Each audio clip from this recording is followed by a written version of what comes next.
ওচৰতে আমাৰ ঘৰৰ কাষতে উৎসৱ হৈছে, তাতে আমি দোকান দিবলৈ আহিছোঁ আৰু উৎসৱৰ পেণ্ডেল আপোনাক দেখুৱাই আছোঁ। আমি দোকানো দিম, চাই থাকিব। দোকানটো দিবই লাগিব, আমি মিডিল ক্লাছ ফেমিলিৰ মানুহ যিহেতু এনেকুৱাকৈ খাব লাগিব আৰু।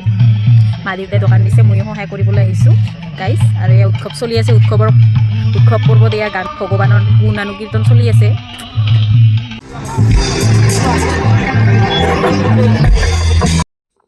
আৰু এয়া মানুহ চাওক গাইজ, ইমান যে মানুহ হৈছে। এইখন দোকান আমাৰ দোকান গাইজ, মা দেউতাই কাম কৰি আছে আৰু ভাইটি আৰু মই আছোঁ।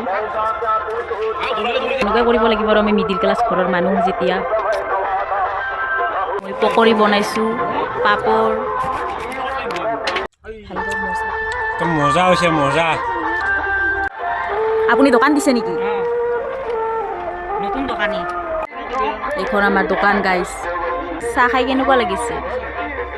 যেনে গাইজ দেউতাই ইমান কষ্ট কৰি আছে, আমিও চাকৰি পালে এনেকুৱা কষ্ট কৰিব নিদিলোঁ হয়, কিন্তু কি কৰিম আৰু চাকৰিয়ে নাপাওঁ, মানে এনেকুৱা কষ্ট কৰিব লগা হৈছে আমাৰ দেউতাই। আমিও আছোঁ দিয়কচোন সহায় কৰিবৰ কাৰণে, ফেমিলিয়ে। আৰু মা দেউতাই কষ্ট কৰি আছে, দোকান ঘুগুনি বনাই আছে গাইজ।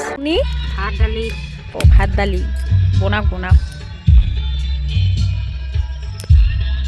বহুত দোকান দিছে গাইজ, এয়া দেখিছেনে?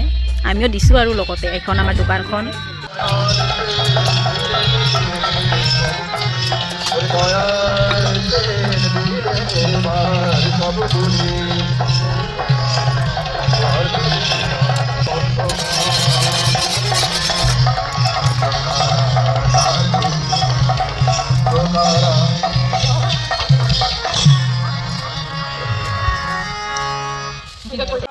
গম পাব লাগিব, ইয়াতে আমাৰ পৰম পিঠাৰ উৎসৱ হৈ আছে। গম পাব লাগিব নে নাই?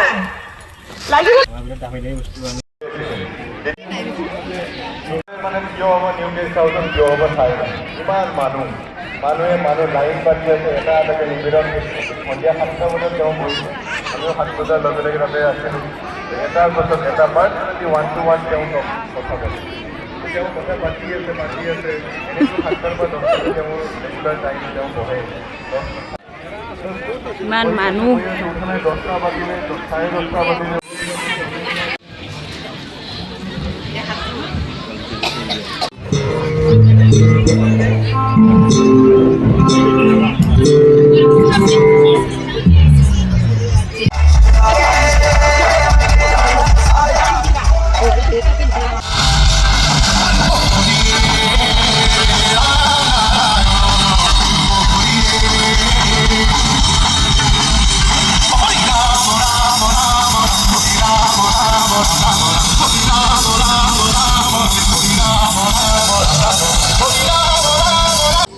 ইউনিটি ডাইভাৰ্চিটি মানে আমাৰ ভাৰতবৰ্ষত বহু ধৰণৰ জাতি আছে, ভাষা আছে, আৰু সকলোকে সন্মান কৰাটো আমাৰ সৎসংগী হিচাপে আমাৰ সকলোৰে দায়িত্ব, হয়নে?